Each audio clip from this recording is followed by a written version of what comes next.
제1강 씨 뿌리는 비유. 오늘은 우리가 하나님 앞에 예배를 드리고 있는 중인데 지금 이 시간은 하나님께서 우리에게 주신 말씀을 해명하여 즉 풀어서 깨닫는 시간입니다. 그렇게 풀어서 말씀의 뜻을 깨달음으로 마치 육신이 양식을 먹어 점점 커나가고 또 건강하게 살아가는 것처럼 우리 속에 참된 사람도 차츰차츰 장성해 가는 것입니다. 예수께서 비유로 말씀하심. 우리 주 예수님께서는 이 세상에서 육신으로 계실 때의 제자들에게나 혹은 사람들에게 여러 가지 것을 잘 가르치셨습니다. 그런데 한 번은 많은 사람이 예수님을 쫓아와서 무슨 말씀을 들을까, 혹은 무슨 권능을 행하시면 병이나 나을까 하고 모여들었습니다. 이때 많은 사람들로 인해 너무 복잡함으로 예수님께서는 갈릴리 바다라고 하는 호수에 배 한 척을 내어 타신 다음에 호숫가에서 물 가운데로 조금 나아가셨습니다. 예수님께서는 물에서 조금 떨어진 배에 계시고 예수님의 말씀을 들으려는 사람들은 호숫가의 못에서 예수님을 향하여 서 있었습니다. 이때 예수님께서 이야기하신 것이 오늘 성경의 본문 가운데 있는 씨 뿌리는 비유입니다. 예수님께서 비유를 말씀하실 때는 이 세상에 어디에든 흔히 있는 일 가운데 한 부분을 택해서 하셨지만 그것은 그 이야기를 그냥 재미있게 들으라는 것이 아니라 그 속에 어떤 큰 뜻을 담아서 배워야 할 것을 담아서 사람으로 하여금 배우도록 하시려는 것입니다. 비유란 그렇게 어디에든 자연스럽게 발생하는 일을 꺼내서 하는 것이지 억지로 만든 이야기가 아닙니다. 호랑이가 말을 한다든지 사자가 말을 한다든지 또는 여우가 사람을 꿰었다든지 하는 그런 황당한 이야기가 아닙니다. 주께서 말씀하신 비유는 어디에나 있는 이야기지만 그렇다고 어떤 이야기든지 다 취하신 것이 아니라 어떠한 큰 뜻을 가르치시기에 편리한 이야기한 부분을 딱 떼어서 말씀하신 것입니다. 씨 뿌리는 비유를 말씀하심. 일더러는 길가에 떨어짐에. 오늘 우리가 본 말씀에는 어떤 사람이 씨를 가지고 나가서 뿌렸다고 했습니다. 씨는 아무 데나 뿌리지 않고 반드시 밭에 다 뿌립니다. 그러나 그 밭이라는 것도 모두 일매지게 좋은 것은 아니고 토질이 좋은 곳도 있고 나쁜 곳도 있습니다. 그런데 좌우간 어떤 넓은 밭에다 씨 뿌리는 사람이 나가서 씨를 뿌리는데 뿌린 씨 중에 덜어는 밭이랑 사이에 떨어졌습니다. 밭에는 사람들이 씨를 뿌리거나 혹은 풀을 메고 걸음을 주기 위해서 만들어 놓은 작은 길이 있는데 바로 그 좁은 길에 씨가 떨어졌다는 말입니다. 아마 누구든지 이랑을 만들어 놓고 꼴을 친 다음에 씨를 슬슬 뿌린다면 어떤 씨는 덜어 그 길가에 떨어질 수 있습니다. 길가에 떨어지는 것이 많은 것은 아닐지라도 덜어는 떨어집니다. 이렇게 어떤 씨는 길가에 떨어졌는데 그러면 그 길가에 떨어진 씨는 어떻게 되었느냐? 여기에 말씀을 보면 얼마 안 있어 공중의 새들이 날아와서 쪼아 먹었습니다. 그러나 새에게 쪼아 먹히기만 하는 것은 아닙니다. 누가복음에 보면 밟히기도 한다고 했습니다. 사람들이 다니니까 밟히기도 합니다. 밭에 씨를 뿌린 다음에는 씨를 그대로 두지 않고 빗자루나 고무래 같은 것으로 살살 덮습니다.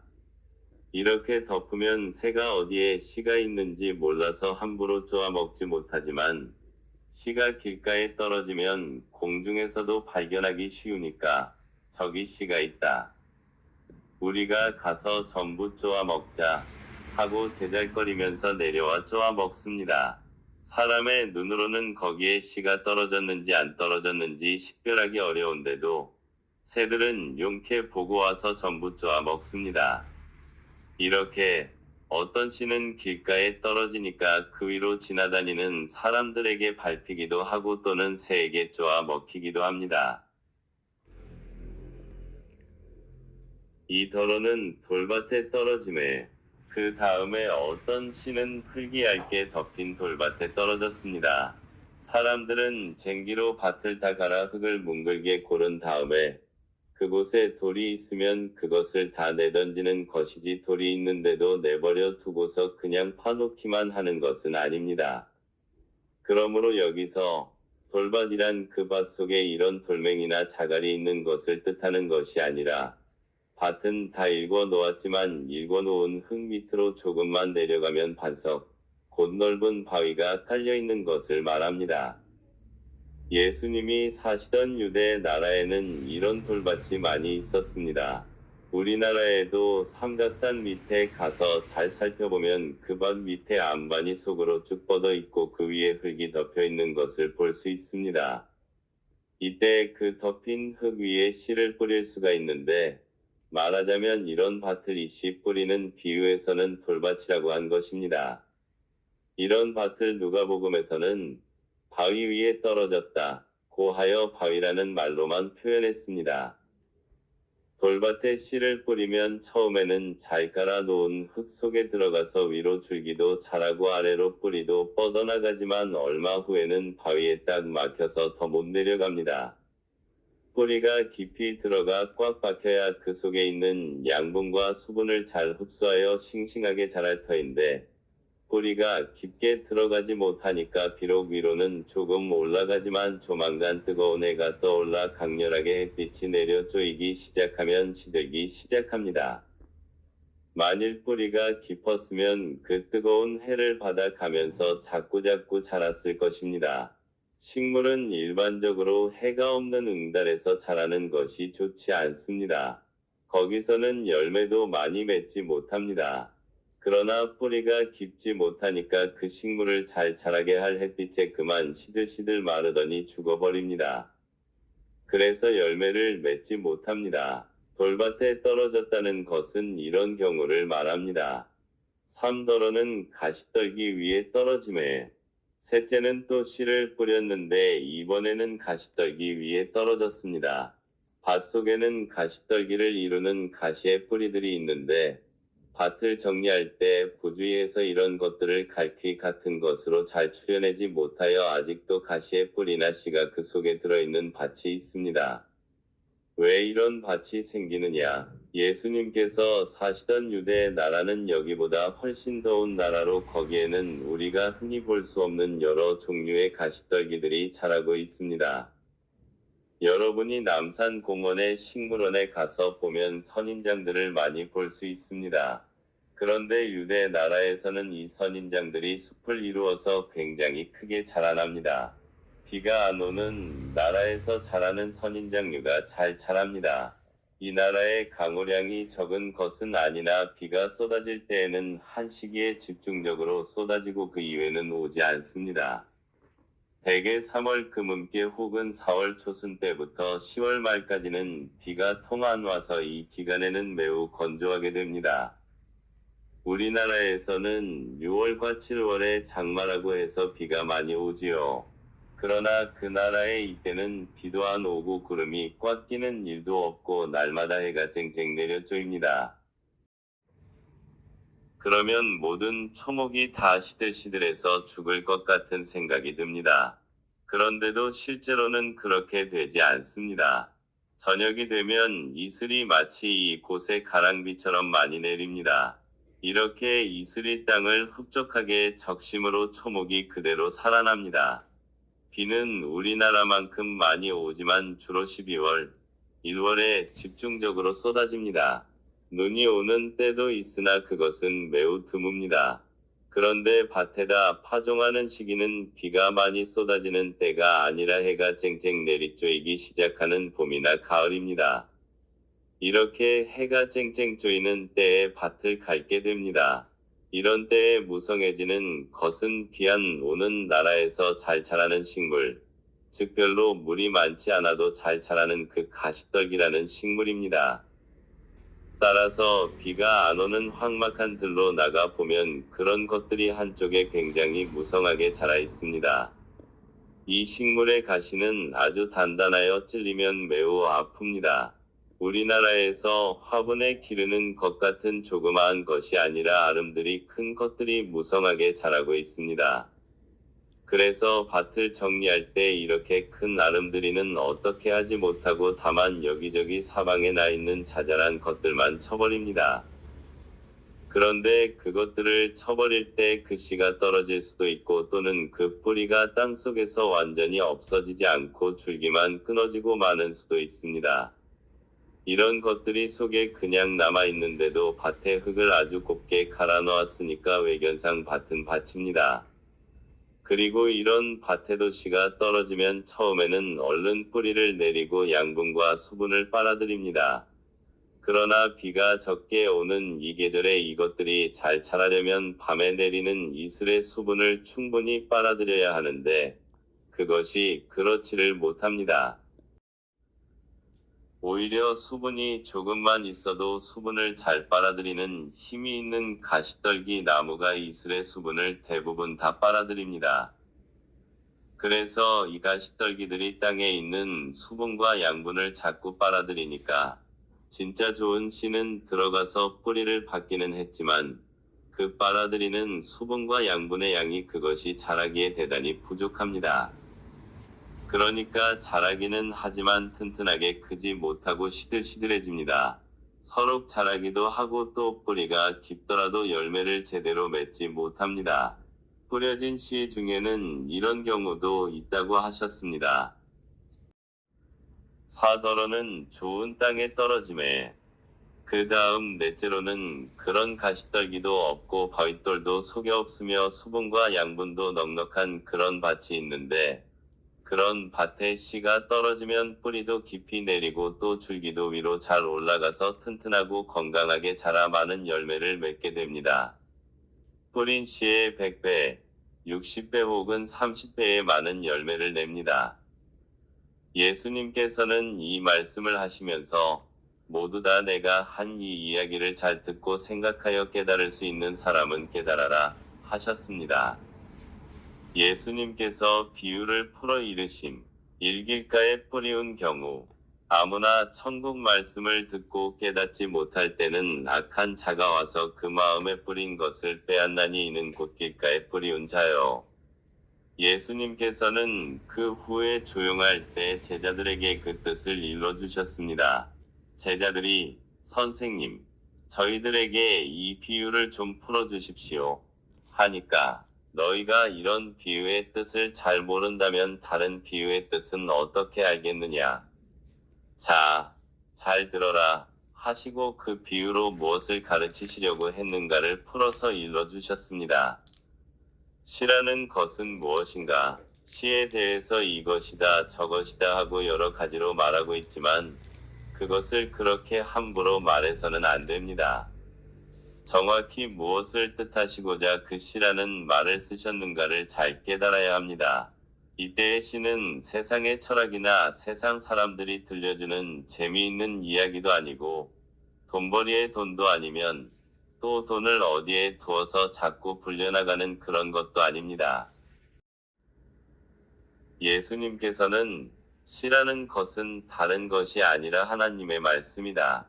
하나님께서 사람들에게 들려주시고 알기를 원하시는 하나님의 말씀을 내가 시라고 한 것이다. 고 말씀하셨습니다.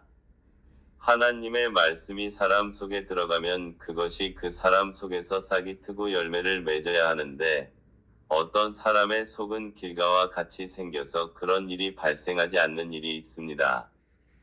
밭과 밭 사이에 있는 길은 요즘에 자동차 다니는 길과 같지는 않을지라도 길은 길이니까 터가 다져진 상태이지 밭처럼 일구어진 상태는 아닙니다.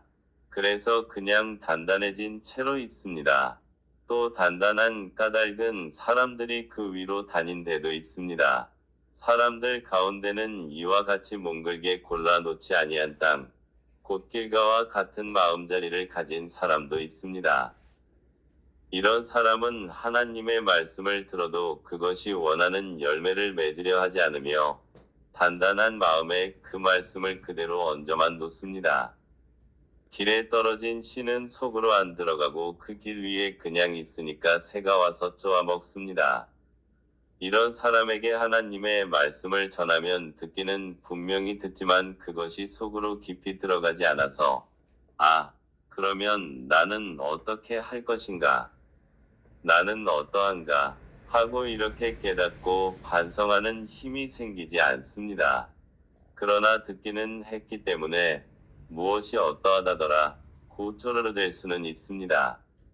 외우지도 못하는 것은 아닙니다. 그러나 그것이 기억만 되었을 뿐 그 사람의 생활에는 아무런 힘이 되지 않습니다. 수많은 사람들이 예배당에 나와서 하나님의 말씀을 듣습니다. 그래서 그들에게 교회에서 무슨 말을 했는가? 어디 한번 말해보시오. 하면 들은 것을 쪼르르 말할 수는 있습니다. 그러나 그것이 그들에게 아무런 힘이 되지는 않습니다. 이 길가에 떨어졌다는 말은 그런 사람이 있다. 그런데 그런 것은 소용이 없다는 뜻입니다. 왜냐하면 씨를 뿌리러 나가는 사람이 씨를 뿌릴 때에는 그렇게 새가 와서 쪼아 먹으라고, 그래서 아무 결과가 없어도 괜찮다는 식으로 뿌리는 것이 아니기 때문입니다.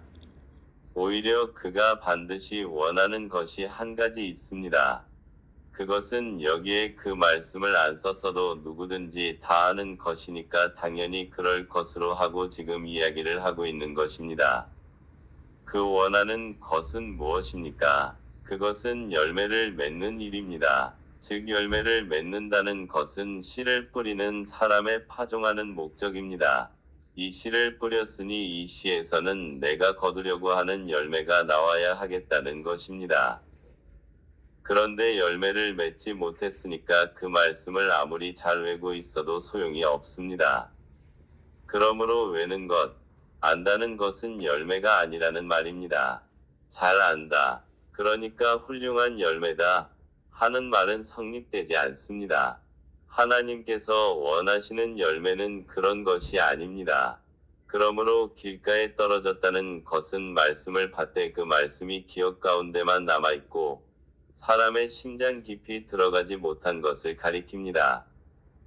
그리고 그러한 마음 상태로는 열매를 맺을 수가 없습니다. 물론 여기서는 그런 마음의 상태에 있는 사람은 어떻게 해야 하겠는가를 가르치지는 않습니다. 그런 것을 가르치지는 않지만 우리가 알 수 있는 것은 단단한 땅에 씨를 뿌려서 그것이 열매를 맺도록 하려면 그 단단한 땅을 파 뒤집어 뭉글게 하고 다시 곱게 다듬어 밭처럼 만들어야 한다는 사실입니다. 마음의 땅을 파면 아프겠지만 아파도 파야 합니다.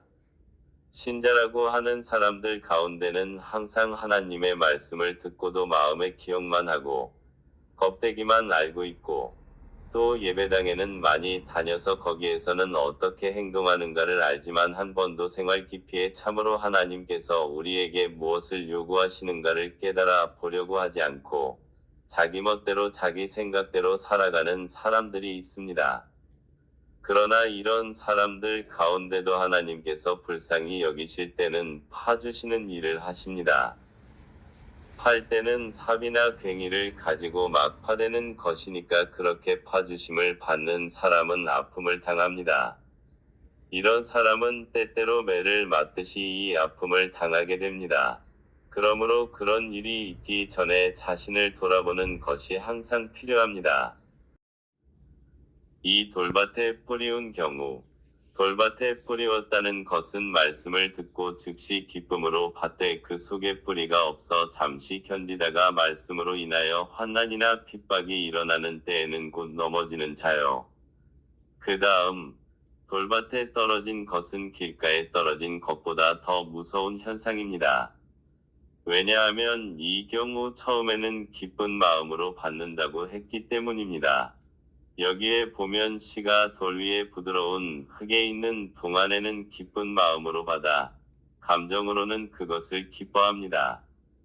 그러나 일단 그 사람의 속으로 말씀이 깊이 들어가서 그의 생활을 뒤집으려 한다든지 그 잘못한 것을 깊이 가르치려고 하면 듣기 싫다. 그것은 그만하시오. 내 양심에 괴로운 것이나 면할 정도로 들어오지 그 이상 더 깊이 들어와서 나를 괴롭게 하지 마시오. 하고 막아냅니다. 바위와 같이 단단한 것이 이렇게 자기에게 외쳐댑니다. 내 행복. 나는 최후에는 결국 내가 원하는 생활을 해야겠는데 그것을 양보할 수 없다. 그것까지 내가 양보하고 살아갈 수 없다. 고 외칩니다. 그래서 자기가 기구하는 바 자기의 소원을 따라 그 길을 쫓아간다는 곧 자기의 행복을 좋겠다는 이 생각은 안 없어집니다. 아, 나는 이 세상에서 돈도 벌어 잘 살고 귀하게도 되어야겠고 남에게 이름 있는 사람도 되어야겠고 사회적으로 뽐내기도 해야 할 터인데 그런 것을 다 포기하다니 성경 말씀에 어디 그런 것들을 버리라고 했느냐? 또 꼭 그런 것들을 버려야만 바르게 살 수 있는 것이냐? 세상에서도 잘 되고 예수도 잘 믿어서 천당도 가야지. 이렇게 양쪽을 다 취하려고 하는 신자들이 많이 있습니다. 그렇게 하면서 자기를 포기해야 한다는 사실, 자기를 내버려야 한다는 사실은 도외시합니다. 사람마다 각각 하나님께서 그에게 포기하기를 요구하시는 것이 있습니다. 모든 사람에게 모든 것을 포기하라는 것이 아니라 이것은 네가 내버려야겠다. 이것이 내게는 우상이다. 이것이 내게 거리낌이 된다. 하시는 것이 있습니다. 그런데 그것을 안 버리려고 합니다. 오히려 자꾸 핑계를 댑니다. 무슨 핑계냐? 아무개도 안 버리고 아무개도 그렇게 하며 살더라. 그런데 나라고 왜 그렇게 하고 못 살겠느냐? 이렇게 예수를 믿되 진실하게 참으로 깊이 깨닫고 믿으려 하지 않고 다른 핑계를 댑니다. 오히려 자기의 소원을 이루려고 예수를 믿는 그런 사람들의 본을 보고 자꾸 핑계를 합니다. 이렇게 자기라는 최후의 것 하나가 없어지지 않습니다. 이것이 돌밭에 씨가 떨어진 경우입니다. 그러니까 말씀이 들어와서 그 말씀이 나에게 무엇을 하라고 하시든지 혹은 어떤 깨달음을 주시든지 그것을 그대로 순종하려는 심정이 없습니다. 즉, 어느 정도는 괜찮다. 나에게 지식을 주고 나를 좋은 종교인으로 만들고 좋은 도덕적인 인물로 만드는 것은 괜찮다. 그러나 나를 전부 포기하라고 할 때 그것은 할 수 없다. 나는 필요한 만큼은 다 쥐고 있어야 하겠다 하는 생각입니다. 가시떨기 위에 뿌리운 경우 가시떨기에 뿌리웠다는 것은 말씀을 들으나 세상의 염려와 재리의 유혹의 말씀이 막혀 결실치 못하는 자요. 그 다음 가시떨기에 떨어졌다는 것은 재물의 욕심이 있고 세상에서 다른 일락을 가지고 있다는 말입니다. 그러나 그것보다 더 심각한 것이 있는데 그것은 이 세상살이의 걱정이라고 했습니다.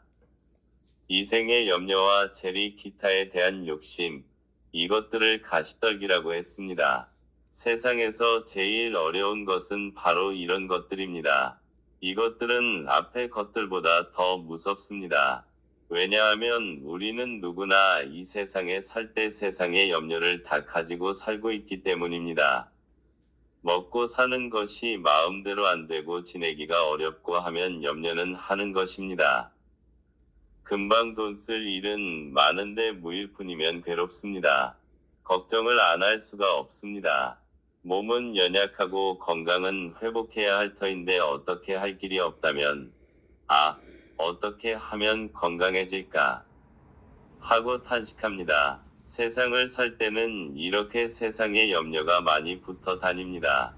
그런데 이 염려가 하나님의 말씀이 계속해서 자라나는 것을 딱 막는다고 했습니다. 여기 원문대로 보면 목을 졸라맨다고 했습니다. 말씀이 바로 자라나려고 하면 그만 자라나거라. 자라서 자꾸 딴소리를 하면 나는 오도 가도 못한다 하고서 목을 졸라맵니다. 그러면서 스스로 변명하기를 내가 부자가 되고 잘 살려고 그러는가, 그저 먹고 겨우 지내려고 그러는데 합니다. 그러면서도 그 사는 것이 걱정스러워서 자꾸 염려를 합니다. 이렇게 말한다고 해서 돈이 없어야 하겠다든지 그런 것이 있으면 죄라든지 하는 말이 아닙니다. 그 말이 아니고 먹고 사는 일에 대해서 하나님께 다 맡기고 의지하면서 살지 못하고 염려를 자꾸 하면 그 염려가 너를 죽인다는 말입니다. 누구든지 염려를 원해서 하는 사람은 없습니다. 그러나 염려는 자주 하게 되는 것입니다. 그리고 염려를 안 하게 되려면 염려스러운 일이 있을 때 맡길 때가 분명히 있어야 합니다. 그렇지를 못하고 만약 나에게 돈이 꼭 필요해서 얼마만한 돈을 지금 당장 꼭 써야 할 경우에든지 혹은 빚이 많아서 그것을 갚아야 할 경우에 도와줄 사람이 없다면 어떻게 해야 할지 염려스럽지 않을 수 없습니다. 그러나 누군가가 충분히 그런 것을 다 당해줄 사람이 든든히 서서 사심없이 호의를 가지고 나를 도와준다면 그이가 나를 대신해서 잘 도와주시니까 이제는 걱정 없다 하고 염려를 많이 털게 됩니다. 그러나 사람은 이 세상 사람 중 누구를 의지하더라도 자기가 가지고 있는 염려를 모두 다 털 수는 없습니다. 그래서 하나님께서는 너희 모든 염려를 주께 맡겨버려라. 그러면 주께서는 너를 주의 가정의 식구로 돌아보신다 고 말씀하셨습니다. 그 말을 한문으로 권고라 하는 말로 썼습니다. 권고라는 것은 충고한다는 말은 아닙니다. 이 말은 누구를 자기의 식구로서 돌아본다는 말입니다. 주께서 너를 권고하시느니라. 이것은 베드로전서 5장 7절 말씀인데 우리의 염려를 맡길 때가 있다는 것을 가르칩니다. 그런데 예수님께 염려를 맡기려면 염려를 맡길 만큼 생생하게 예수님과 교통을 하고 살아야지. 예수님은 저 하늘 위에 계시고 나는 이 땅에 있는 것으로만 알면 염려 같은 것을 맡기려고 해도 허공에 맡기는 것 같아서 도무지 믿op지가 않아 다시 염려를 하지 않을 수 없습니다. 이렇게 염려하지 않을 수 없는 생활을 하면 씨가 자라나다 맙니다. 말씀의 깊이를 깨달을 수 없습니다. 여기서는 이런 뜻을 가르칩니다. 사 좋은 땅에 뿌리운 경우 좋은 땅에 뿌리웠다는 것은 말씀을 듣고 깨닫는 자니 결실하여 혹 100배, 혹 60배, 혹 30배가 되느니라. 그러면 여러분 오늘 이 교회에서 우리가 처음으로 예배를 드리는 날 제일 중요히 생각할 것은 하나님의 말씀이 우리 속에 들어와서 그것이 반드시 열매를 맺어야겠다. 열매를 맺기에 부적당한 것들이 내게 없어야겠다. 는 이 소원을 가져야 한다는 것입니다. 그러면 어떻게 하여야겠는가? 나는 옥토가 되어야겠다. 옥토가 되어서 열매를 풍성히 맺어야겠다는 것입니다. 이것은 예수를 안 믿는 사람이 예수를 믿게 되는 도리에 대한 이야기만은 아닙니다. 오히려 믿는 사람의 속에서 이런 것들이 다 생긴다 하는 것을 더 많이 가르칩니다. 예수를 안 믿는 사람에게는 믿는다 안 믿는다 죽었다 살았다 하는 그 경계만 제시되는 것뿐입니다. 그들에게는 이렇게 열매를 맺어 그것이 30배, 60배, 100배라든가 그 양이 많다 적다 하는 말을 쓸 수 없습니다. 이 씨 뿌리는 비유는 하나님의 말씀이 그 큰 뜻과 능력으로 예수 믿는 그 사람의 생활을 얼마나 많이 주장하느냐. 그래서 그가 얼마나 하나님 앞에 보람있는 생활을 하고 열매를 계속 맺고 사느냐 하는 것을 따지기 위한 것입니다. 앞으로 여러분들은 이 말씀에 주의해야 합니다. 그래서 말씀이 들어오면 열매를 맺어야겠다는 간절한 소원을 가지고 하나님께 의지하고 모든 염려를 주께 맡기고 살아가기를 바랍니다. 그것이 또한 교회가 자라나는 길입니다. 그렇게 되지 않고는 교회가 저절로 자라나는 법이 없습니다. 교회의 사람이 아무리 많이 불어도 그것으로 자라나는 것이 아닙니다. 교회는 그 교회를 형성하고 있는 교인 하나하나가 말씀을 받아야 하고 그 다음에는 말씀이 그들 속에서 착실하게 뿌리를 받고 자라나서 열매를 맺어야 합니다. 이것이 교회의 참 성격입니다. 사람만 많이 모여 숫자만 불어나는 것이 교회가 자라나는 것은 아닙니다. 왜냐하면 교회는 단순히 전도만 하는 곳이 아니라 말씀을 먹고 자라나는 생명체와 같은 기관이기 때문입니다. 오늘은 앞으로 이 교회가 하나님 앞에서 말씀을 듣고 하나님의 성신께서 그 속에서 일을 하시고 운동을 하심으로 그것이 차츰차츰 정상하게 자라나기를 바라서 이 말씀을 드렸습니다. 기도. 거룩하신 아버님, 아버님의 은혜로 저희들이 주님을 알고 주를 의지하여 살게 하시고 주를 믿고 살게 하셨사옴을 감사하옵나이다. 이제는 성신님으로 비추어 주셔서 주님을 어떻게 알았는가에 대해서 저희들이 스스로를 돌아보게 하시고 주님을 적당하게 어느 정도만큼만 알고 나머지는 자기가 자기의 생활을 경영하는 반거충이의 생활을 하지 않게 하시며 주님은 오직 경배할 분일 뿐 아니라 주님만을 섬겨야 할 분인 줄 알고 주님을 온전히 믿고 전체적으로 의지하고 살아가야 할 분인 것을 바로 깨달아 알게 합소서. 주님을 그렇게 대접지 않고 멀리 놓고 동경만 하고 적당하게 거리를 두면서 자기 자신의 생활을 경영하는 이것이 얼마나 그릇된 것인가를 여기에 있는 주의 사랑하는 자녀, 이 교회의 교우 하나하나가 더욱더욱 깨달아 알도록 하여 주시옵소서. 이리하여 주의 말씀이 그 안에서 확실히 뿌리를 받고 자라서 교회에 당연히 맺어야 할 거룩한 열매를 맺어서 이 교회가 진실하게 자라도록 은혜를 베풀어 주시옵소서. 우리 구주 예수님 이름으로 기도하옵나이다. 아멘. 1974년 7월 7일